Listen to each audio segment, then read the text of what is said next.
Hello students, এখন আমি তোমাদের সামনে ওয়েস্ট বেঙ্গল গভর্নমেন্ট স্কুলের লাইব্রেরিয়ানের যে ভ্যাকান্সি বেরোবে তার জন্য কিছু স্যাম্পল এমসিকিউ কোশ্চেন তোমাদের সামনে তুলে ধরছি।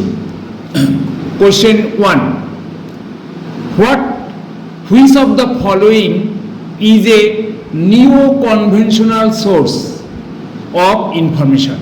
এখানে তোমাদের 4টে অপশান থাকবে, সবগুলো অপশন দেওয়া আমার পক্ষে সম্ভব হয়নি, আমি অ্যান্সারটা শুধু পাশে বসিয়ে দিলাম। 4টে অপশন থাকবে, তার মধ্যে যে কোনো একটা হবে, তোমরা একটা মনে রাখার চেষ্টা করো। তাহলে আমি প্রশ্নটা আরেকবার বলছি, which is the following is a নিও কনভেনশনাল সোর্স অফ ইনফরমেশন। এটা হচ্ছে অ্যান্সার হবে patent. Next question, which of the following is an analytical information source. তাহলে বিভিন্ন রকমের ইনফরমেশন সোর্স আছে, তার মধ্যে অ্যানালিটিক্যাল ইনফরমেশন সোর্স কোনটা তার নাম বলতে হবে। এখানে অনেকগুলো 4টে থাকবে, তার মধ্যে অ্যান্সারটা হবে monograph. Who categorised, next question, who categorised documentary sources of information into 3 categories, that is primary, secondary and tertiary sources. এই যে 3টে source, information source, primary, secondary, tertiary, এটা কে তৈরি করেছিলেন? অ্যান্সার হবে Dennis গ্রোগান।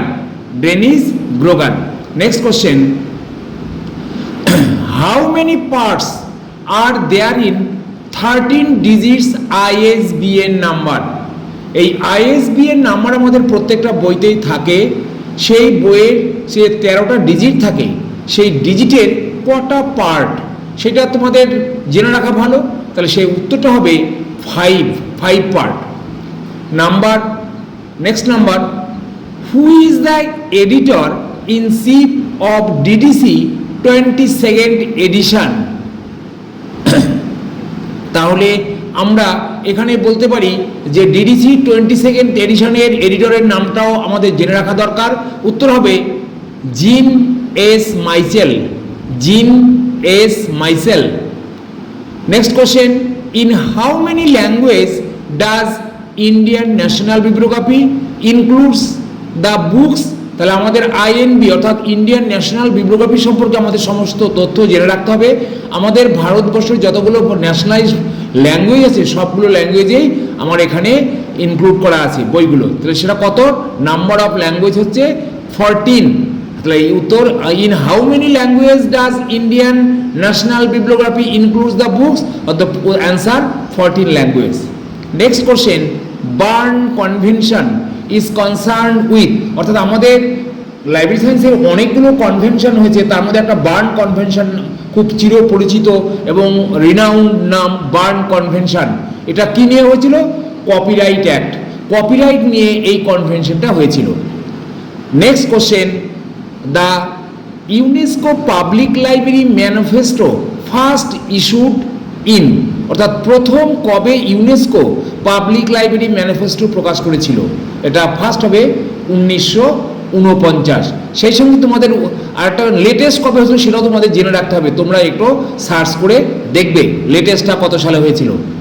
Which of the following is not a network protocol. অনেকগুলো protocol দেয়া থাকবে, যেমন TCP, IP, HTTP, SMTP, এগুলো দেওয়া থাকবে, কিন্তু এগুলো সবই ইন্টারনেট নেটওয়ার্ক প্রোটোকল। কিন্তু তার মধ্যে কোনটা নয় সেটা হচ্ছে Z39.50। এইটা হচ্ছে ইন্টারনেট প্রোটোকলের মধ্যে পড়ে না। Next question, dash is a legal document and can be used as a source of industrial information. Legal document অথচ ইন্ডাস্ট্রিয়াল ইনফরমেশন থাকে, সেটার নাম কি? সেটা হচ্ছে পেটেন্ট।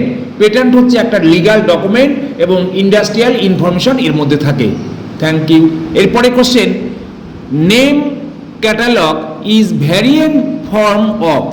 মানে নেম ক্যাটালগের বিভিন্ন ভ্যারিয়েন্ট ফর্ম আছে, তার সেটা কোথা থেকে এসছে? অথর ক্যাটালগ থেকে। অথর ক্যাটালগ থেকে নেম ক্যাটালগের ভ্যারিয়েন্টটা এসছে। Next question, the public library manifesto of IPLA UNESCO was last updated. কারণ একটু আগে বলেছিলাম যে প্রথম কবে করেছিল? 1949। আর লাস্ট আপডেট করেছে ইউনেস্কো ম্যানিফেস্টো, সেখানে ইফলা এবং ইউনেস্কো মিলে তারা করেছিল 2022 সালে। Thank you students.